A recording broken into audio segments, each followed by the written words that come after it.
The sports world has been at a standstill for months, of course, during COVID-19. Yeah, more questions than answers moving forward. Simone Eli breaks down the new normal for sports at every level.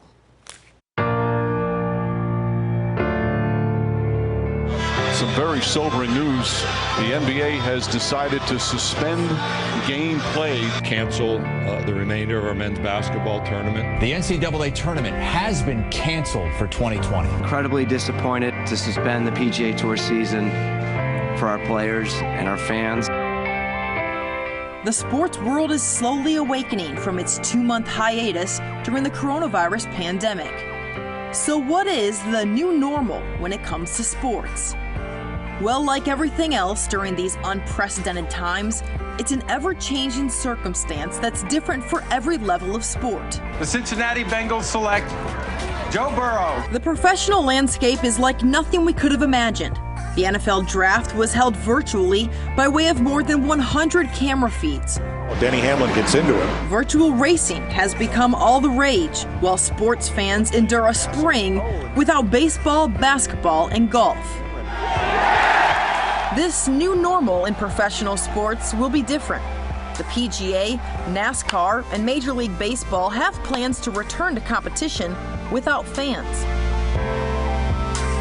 which most sports fanatics don't mind. According to a poll by ESPN, more than 75% of fans support the return of sports, even if the stands are empty. But is that a likely scenario for college athletics? Could we see football played in empty stadiums this fall? Dr. Jeff Dugas, who serves on the NCAA and Alabama High School Athletic Association's medical advisory committees, believes collegiate sports without fans is very unlikely. No university president is going to say, hey, we're going to have a football game in a stadium, but we can't have math class.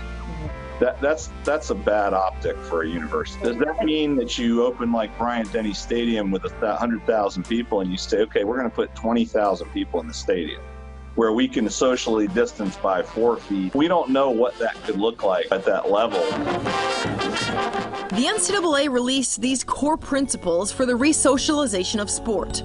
The ability to have rapid testing, identification and management of COVID-19 cases, and socioeconomic risk analysis need to be in place before a member school can begin to phase in athletics.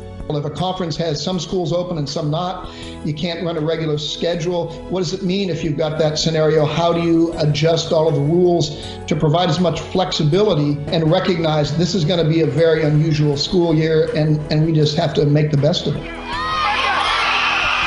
And what about high school athletics?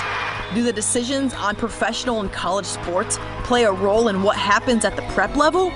Executive Director of the AHSAA, Steve Savarese, says not necessarily. Colleges and professional sports are talking about maybe no fans or limited fans. Is that something that you could see trickle down to the high school level at any point?